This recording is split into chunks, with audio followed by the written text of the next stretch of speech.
Greetings from Nogales, Arizona, pretty much Mexico. We're close enough to the border. So we just finally dropped off our load from Illinois. Last time I left you, I was in South Carolina, and we had taken a load, I forget what it was, up to Illinois, and then came back through, typical Missouri, Oklahoma, Texas, New Mexico, Arizona. So we are back. I did pretty much drive through the night, all my shifts, and through Oklahoma and parts of Texas. I went through a pretty massive rainstorm, a lot of lightning. Couldn't hear anything because I had music going, but and a lot of wind. Usually the truck kind of pulls a little to the right. My mentors even had the alignment checked, and they say it's fine, but it always pulls to the right. But it was literally pulling just as much to the left the entire drive, just from the wind. And I even looked back at the trailer in the mirrors, and I could see the back tandems were like closer to the line than my front, so it seemed like we were just being pushed. But I definitely slowed down, like 45, 50. At certain points the rain was just so bad that it wasn't scary or anything, but you kind of have a checklist of weather, whether it's rain. Haven't hit any snow yet, obviously. Wind, high grades, up and down. So I'm getting my take of it all.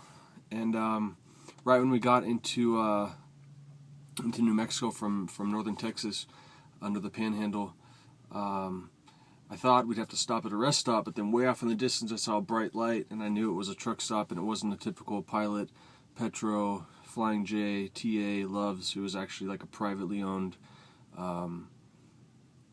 independent truck stop, which is pretty cool because it's usually run-of-the-mill crapola at all the corporate ones. But so they had a really vast, a lot of cool stuff, and I did pick up another t-shirt, no big deal, but it does say New Mexico down there at the bottom in bicentennial.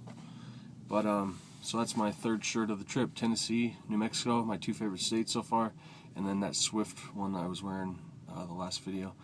No big deal on all that, but other than that, as always, we got into near Tucson, and we only had like 23 hours on my 70 left, and I need about 25 to go, and so we were going to have to somehow take a break because it wasn't going to roll over. The first and second days were no driving at all, so I wasn't going to gain any more hours.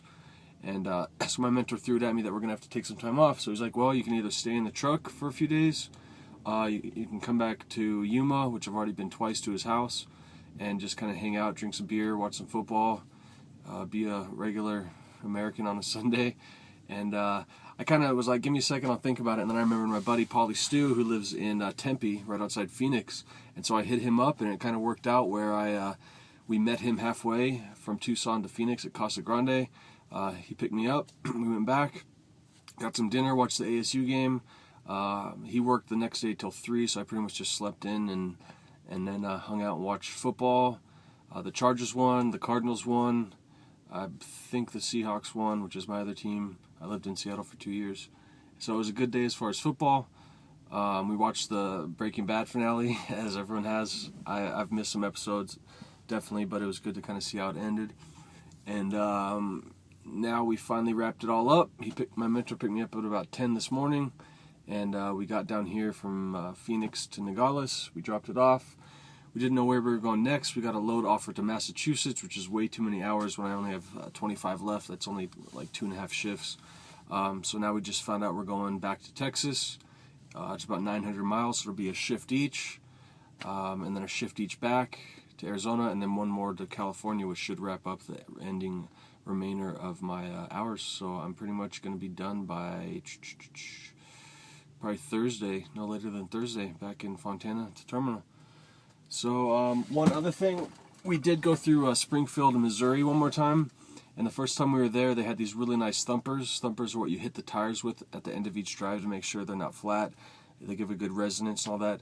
And usually you can buy like a run-of-the-mill one, or $7 to $17, and I got this really nice one. I named it Donald Thump because it's the Cadillac, the dual stained of thumpers. So my new thumper, and it's for protection, so don't mess with me. Alright, until next time, I should be done.